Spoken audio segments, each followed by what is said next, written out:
નમસ્કાર મિત્રો, આજની વાતમાં આપનું સ્વાગત છે. આજે વાત કરીશું ખેડૂત આંદોલનની. ખેડૂત આંદોલનના બીજા ભાગની જાહેરાત આજે થઈ ચૂકી છે. એક તરફ આમ આદમી પાર્ટી અને કોંગ્રેસ બંને જણા ખેડૂત આંદોલનને લઈને આમને સામને આવી ગયા છે. આરોપ પ્રત્યારોપ લાગી રહ્યો છે. બીજી તરફ ભાજપ દ્વારા પણ જે ખેડૂતોના મુદ્દે છે તે મુદ્દે કોંગ્રેસ અને આમ આદમી પાર્ટીનો ઘેરાવ કરવામાં આવ્યો છે અને તેમના આરોપોને ફગાવવામાં આવ્યા છે. સરકાર ખેડૂતોના હિતમાં કામ કરતી હોવાની વાત કરવામાં આવી છે, પણ 15 જૂને જે થયું ત્યારબાદ ખેડૂત આંદોલનનો અંત હજુ આવ્યો નથી. એક તરફ આમ આદમી પાર્ટી અને કોંગ્રેસ રાજકીય લાભાલાભની રીતે આમને સામને છે.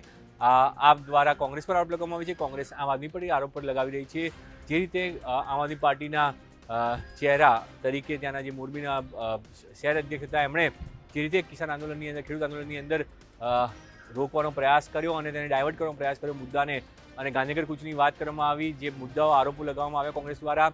પાલ આંબલિયાએ પણ દુઃખી થઈને નિવેદન આપ્યું. આ તમામ રાજકારણી વાતો એક બાજુ પર રહી, પણ બીજી તરફ મોરબીના જેતપર ગામે જે ખેડૂતો છે તેમણે ભૂખ હડતાલની જાહેરાત કરી દીધી છે. તેઓ આંદોલન ઉપર તો હતા જ, તેઓએ પ્રતિક ઉપવાસ કરી રહ્યા હતા, પણ પ્રતિક ઉપવાસ હવે જે છે એ અમરનાથ ઉપવાસ સુધી જે છે લઈ જવાની જાહેરાત કરવામાં આવી છે. આવતીકાલથી એનો પ્રારંભ થઈ રહ્યો છે.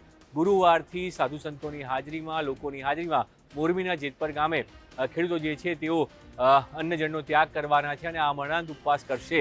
એટલે જે રીતે ખેડૂત આંદોલન વેગ પકડી રહ્યું છે, મોરબીથી જ આ શરૂઆત થઈ હતી. મોરબી અને સુરેન્દ્રનગર આ બે જિલ્લા છે કે જ્યાં સૌથી વધુ અસર હતી અને ત્યાંથી જ ખેડૂતો મોટી સંખ્યામાં આવ્યા હતા. મોરબીના જેતપર ગામે આ ખેડૂતોએ જે છે આજે મોટો હલ્લાબોલ કરીને જાહેરાત કરી છે કે પ્રતિક ઉપવાસ અમારા હતા એ ચાલુ રહ્યા અને હવે તેને અમરનાથ ઉપવાસમાં લઈ જવામાં આવી રહ્યા છે. આવતીકાલથી તેની શરૂઆત થશે. ખેડૂતો અન્નનો ત્યાગ કરશે, એટલે હવે એ આંદોલન વધુ ઉગ્ર બની રહ્યું છે. તે પ્રકારની સીધી વાત દેખાઈ રહી છે. ખેડૂતોને એક જ મુદ્દો છે કે પોતાના ખેતરમાંથી જ્યારે કોઈ વીજ કંપની થાંભલો નાખે તો ખેડૂતોની સહમતિ જરૂરી છે. ખેડૂતોને જે વળતર છે વળતર યોગ્ય આપવામાં આવે, કારણ કે ખેડૂતોની ફળદ્રુપ જમીન ઉપરથી એ થાંભલો નાખવાનું કામ થઈ રહ્યું છે. એટલે વીજ કંપનીઓની મનમાની ન ચાલે. સાથે પ્રશાસન પણ વીજ કંપનીઓને સપોર્ટ કરતું હોવાનો આરોપ જે ખેડૂતો લગાવી રહ્યા હતા તે આરોપ પર તેઓ યથાવત છે અને યોગ્ય ભાવની પણ માંગણી, યોગ્ય વળતરની માંગણી પણ તેમના દ્વારા કરવામાં આવી છે. આ બે મુદ્દાને લઈને ખેડૂતો જે છે આંદોલન કરી રહ્યા હતા તેને મોટું સ્વરૂપ મળ્યું. કિસાન કોંગ્રેસે સમર્થન આપ્યું. કિસાન હિતરક્ષક સમિતિ અને કિસાન કોંગ્રેસ દ્વારા ટ્રેક્ટર રેલીનું આયોજન કરવામાં આવ્યું. શાંતિપુરા સુધી રેલી સફળ રહી. ઓગણસ સુધી પણ રેલી સફળ હતી, પણ જ્યારે સભામાં કન્વર્ટ થવાની વાત આવી ત્યારે ત્યાં જે આખો નાટકીય ઘટનાક્રમ થયો અને ખેડૂત આંદોલનના બે ભાગ પડ્યા તે પ્રકારનું ચિત્ર ઊભું થયું. ખેડૂત આંદોલન નિષ્ફળ ગણવામાં આવ્યું, પણ આંદોલન નિષ્ફળ નથી ગયું. ખેડૂત આંદોલનને જે છે એ વેગ મળ્યો, એ અવાજ સરકાર સુધી પહોંચ્યો. સરકારે પણ કહ્યું કે અમે ખેડૂતોની તમામ વાત સાંભળી છે અને ખેડૂતોના હિતમાં નિર્ણય કરીએ છીએ. ભાજપે પણ ગઈકાલે આ મામલે પ્રતિક્રિયા આપી અને કહ્યું કે અમે ખેડૂતોના હિતમાં નિર્ણય લઈએ છીએ. ખેડૂતોના મામલે રોટલા શેકવાનો અધિકાર કોંગ્રેસને નથી.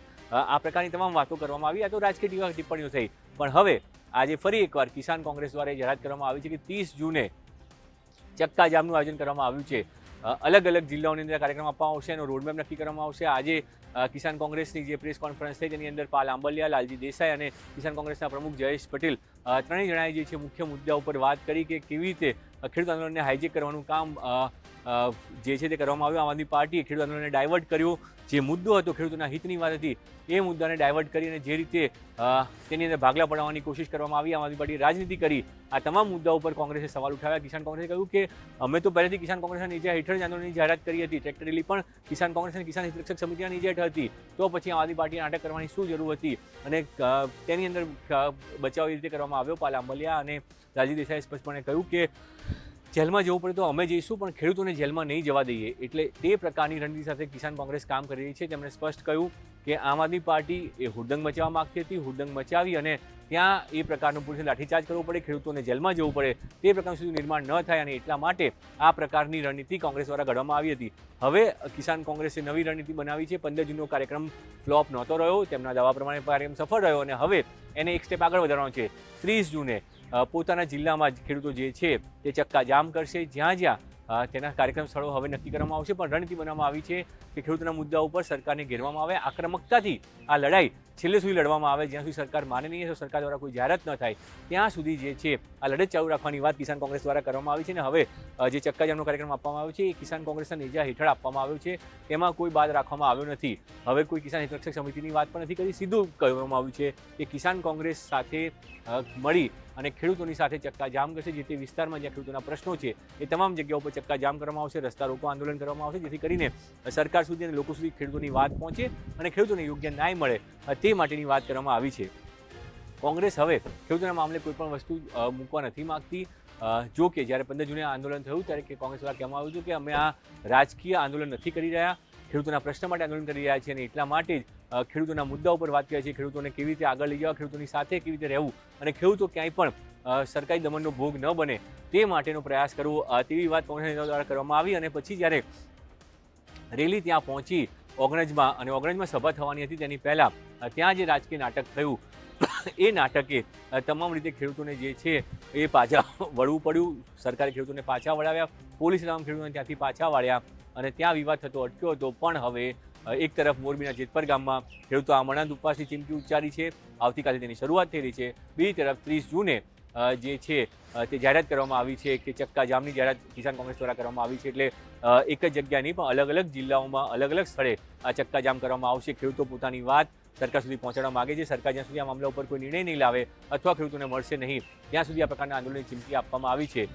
સરકાર ખેડૂતોના મુદ્દે કયા પ્રકારના પગલાં ભરે છે, કેવી રીતે ખેડૂતોની વાત સાંભળે છે અને શું આનો કોઈ કાયમી ઉકેલ આવશે કે પછી વરસાદ 30 જૂનની આસપાસ વરસાદ પણ આવશે અને ખેડૂતોએ પોતે ખેતીમાં લાગવું પડશે. એટલે એ કાર્યક્રમ કેટલો સફળ થશે તેના ઉપર નજર રહેશે. પણ હાલ તો ખેડૂતોના આંદોલન મુદ્દે જે રાજકીય ખીચડી અથવા રાજકીય નાટક રમવામાં આવ્યું હતું તેને હવે આગળ વધારવામાં આવી રહ્યું છે.